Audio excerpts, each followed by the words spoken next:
प्रभु यीशु मसीह में मेरे प्रिय भाई और बहनों, प्रभु यीशु मसीह के अति पवित्र और जीवन देने वाले नाम में मैं आप सभी का आज 27 दिसंबर की दिव्य कृपा की प्रार्थना में हृदय से स्वागत करता हूं। हम आज प्रभु की कृपा और अनुग्रह के लिए एकत्रित हुए हैं ताकि वह हमारे जीवन को सही दिशा दे, हमारे दिन को आशीषों से भर दे और हमें तथा हमारे परिवारों को अपने प्रेम में बनाए रखे। हमारे पास प्रभु को धन्यवाद देने के असंख्य कारण हैं। आइए हम एक दूसरे के लिए प्रार्थना करना जारी रखें और प्रभु से विशेष अनुग्रह मांगें।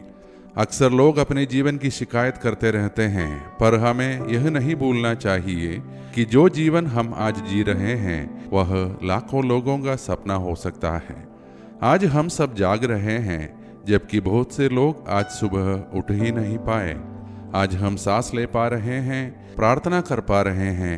आइए इन सब के लिए कृतज्ञ हृदय से परमेश्वर को धन्यवाद दें। मैं उन सभी का भी हृदय से धन्यवाद करता हूं जो इस प्रार्थना में नियमित रूप से सहभागी होते हैं, जो प्रभु की कृपा को अनुभव करते हैं और इसे दूसरों के साथ साझा करके अनेक जीवनों में प्रकाश और आशा फैलाते हैं।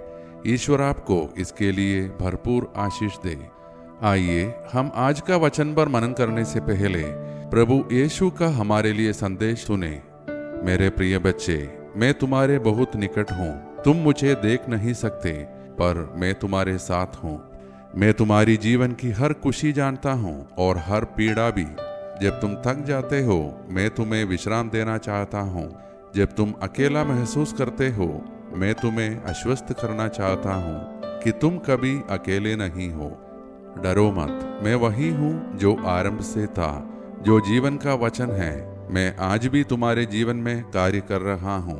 मेरे प्रेम में बने रहो, मेरे वचनों पर भरोसा रखो और देखो मेरी शांति तुम्हारे हृदय को कैसे भर देती है। तुम्हारा प्रभु यीशु। मेरे प्रिय भाई और बहनों, आज का हमारा मनन का वचन संत यूहन्ना का पहला पत्र से है, अध्याय 1 पद संज्ञा 1 से 4। यह वचन उस जीवन की घोषणा करता है जो आरंभ से था, जिसे देखा गया, जिसे सुना गया और जिसे स्पर्श किया गया, और वही जीवन अब हमारे बीच प्रकट हुआ है। प्रिय भाई और बहनों, आज का यह वचन हमें क्रिसमस के कुछ रहस्यों की गहराई में ले जाता है। पहला है, परमेश्वर दूर नहीं, हमारे बीच है। संत यूहन्ना कहते हैं कि जीवन का वचन केवल सुना ही नहीं गया, बल्कि देखा और छुआ भी गया। यह हमें याद दिलाता है कि यीशु कोई दूर का परमेश्वर नहीं, बल्कि हमारे बीच रहने वाला प्रभु है। दूसरा, प्रेम जो हमें आनंद देता है। यूहन्ना कहते हैं कि ये बातें इसलिए लिखी गई है ताकि हमारा आनंद पूर्ण हो। यीशु का प्रेम हमारे हृदय को खाली नहीं, बल्कि आनंद से भर देता है। तीसरा, आज हमारे जीवन के लिए संदेश। आज भी जब हम डर, चिंता या असमंजस में होते हैं, तो यीशु हमें याद दिलाते हैं, मैं तुम्हारे साथ हूँ।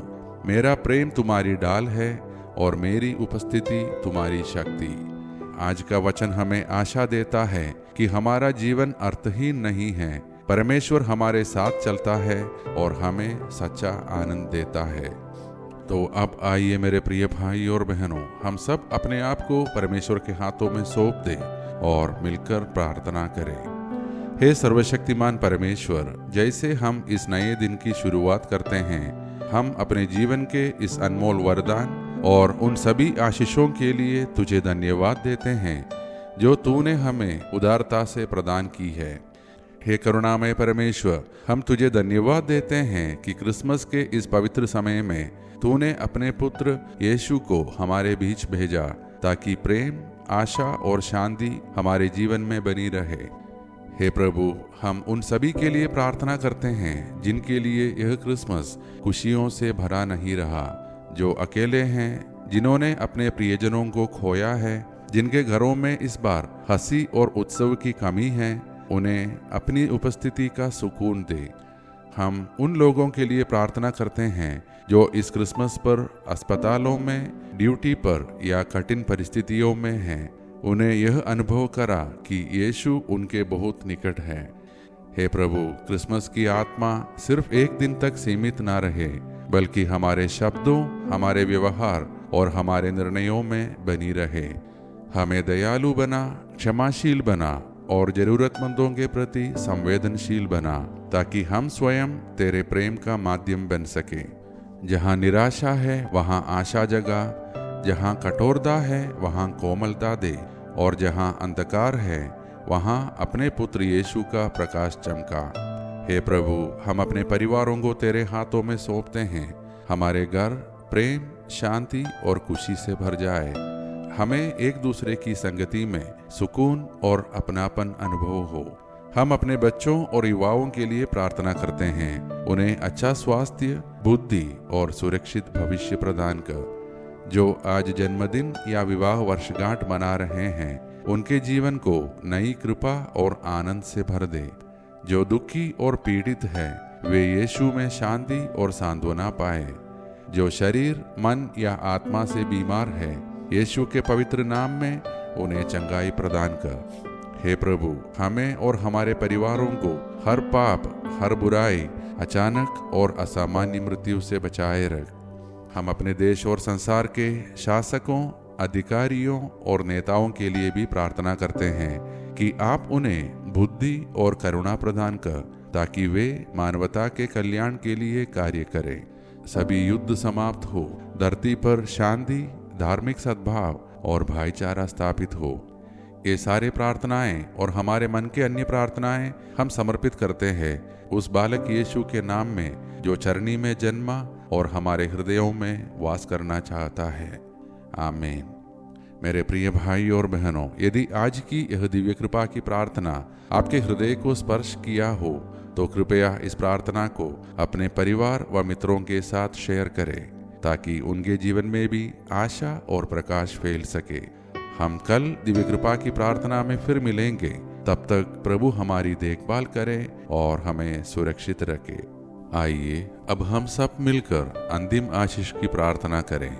ईश्वर को महिमा, देवदूतों को सम्मान मिले, शैतान को पराजय, पवित्र क्रूस को विजय मिले, विश्व में फैली कलीसिया को प्रतिष्ठा मिले, मृतकों को पुनरुत्थान, पश्चातापियों को स्वीकृति, कैदियों को रिहाई, रोगियों और दुर्बलों को स्वास्थ्य चंगाई, अनाथ तथा विधवाओं को न्याय मिले और विश्व के चारों दिशाओं में क्रिस्त की महती शांति और अनुग्रह की वर्षा हो।